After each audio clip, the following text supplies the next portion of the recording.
is unveiling its new mass market brand today. Our Eunice Yoon has details. And Eunice, your post this morning definitely got some notice here.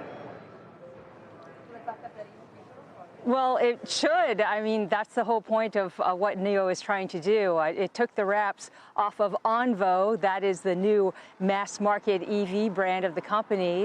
The founder, William Li, really took aim at Tesla during this branding event, describing the Model Y as a family car of the past, in contrast to his debut L60. Now, he says that his L60, which is an EV SUV geared for families as well, is, he said, longer, wider, and roomier than the Model Y, and yet priced 13% cheaper at $30,000 US. Now, in exclusive, Lee told me that it's still too early to say what kind of impact President Biden's tariffs on Chinese EVs could have on the industry or on NIO specifically, but he described them as unreasonable. This is what he said. Our achievements in China are entirely due to innovation and the progress of the competitive market. I don't think it is reasonable for the U.S. government to impose such high tariffs on Chinese electric and new energy vehicles. Besides, who are the victims? American consumers and global climate change. I think it is very serious and very wrong.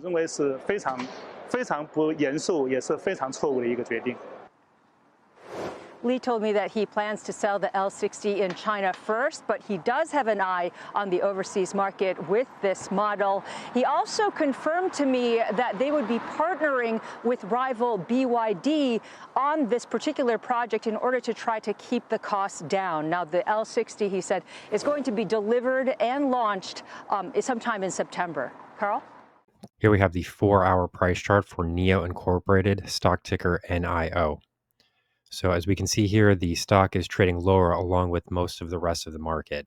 Currently, the selling pressure is mainly focused on the technology space, and of course, NIO trades within that sector, so it's not entirely surprising to see this stock trading lower at the moment. Here we can see that the near-term lows come in at $3.66, which comes in roughly in line with our prior price target to the downside. If we were to see price breaks to the downside, we were looking for share prices to target this 361 level, which would have posted during the April 22nd trading session. Thus far, we have not encountered a firm test of this 361 level just yet. Currently, the price lows do come in at $3.66. This is the low from August 5th, 2024. So there is still scope here for a bit of a test lower if we don't see some broader price movements higher within the stock market as a whole. As we can see here, we're still watching this descending triangle pattern. We have pressured the top side of this pattern many times now, but we have not seen what would be considered to be a confirmed break of this area. We have seen some minor breaks as we have covered in prior videos, but we have not seen a firm break of the upside trendline downward move just yet. If we move in a bit on this price chart, we can see some current support and resistance levels, which can be used for recent trading activity here. Specifically, I'm pointing to the $4.60 resistance level that was posted during the July 31st trading session. This also comes in firm contact with the downward trending trend line move that forms the descending triangle pattern. And then in addition to that, we also have contact here with the 50-period exponential moving average on the 4-hour price chart. So currently, this is the range that we're watching here, 366 to the downside and then 461 to the top side. If we do see a break here, this would, again, break through this downward descending trend pattern here that we're seeing, descending triangle pattern.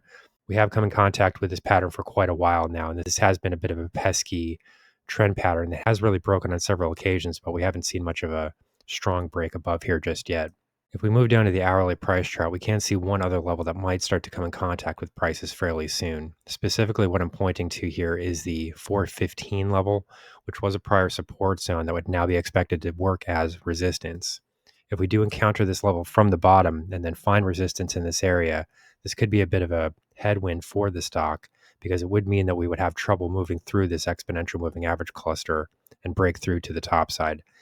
In order for us to break through this descending triangle pattern, ultimately, we are going to need to see a break through all of the major exponential moving averages on the hourly price chart. So here we can see that the 200-hour exponential moving average currently rests at right around $4.39. This also matches up fairly closely with the descending trend line that is found on that descending triangle pattern. Moving down even further to the 30-minute price chart, we can see that the indicator reading has started to show a bit of a bullish uptrend in terms of trend momentum for the share price. If we look at the relative strength index, which is the purple line on the bottom of this price chart, we can see an upward trend movement, which does suggest that the underlying trend momentum for this stock is starting to build. In addition to that, we can see here that the relative strength index itself has moved above its own exponential moving average. When we take all these factors in combination with one another, we can see that the stock is now rolling over out of oversold territory, has broken above its own exponential moving average, and has started to form a bullish price trend within its underlying share price momentum. So if we consider all of these things in combination with the fact that we are currently trading relatively close to this $3.60 long-term support level, the overall outlook here does look positive and does look encouraging for upside price moves here going forward. At the moment, as we can see, we do have a bit of distance here to cover if we are actually going to break through this descending triangle pattern. This is something that we've been watching now for quite some time. We have seen some fairly significant moves to the top side that have even resulted in price breaks, as we can see here at the upper end of this price chart. However, those moves have been short-lived, and we would not really consider those to be confirmed breakouts, given the fact that we did see some fairly substantial declines following those price breaks. Moving out to the 4-hour price chart, we can see that an upward break here would target share price action that is significantly higher relative to current price activity. Specifically, the main level of resistance that I would be watching if we do see a break of this descending triangle pattern would first come in at $4.90. This is the price high that came in during the July 16 trading session, and it would suggest that prices would have a much easier time at least testing this 200-period exponential moving average on the 4-hour price chart.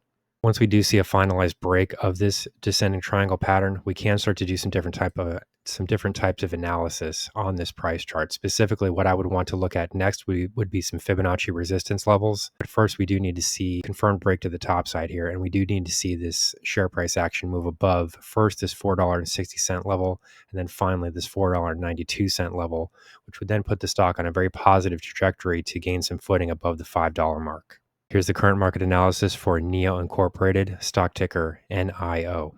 Our high value trading strategies membership is currently available for a limited time for only $9.99 per month. These high conviction investment strategies are characterized by superior risk to reward metrics that target massive market beating returns over time. Join now to outperform the market, lock in this special introductory rate of just $9.99 per month for the entire lifetime of your membership, and start trading stocks with the pros.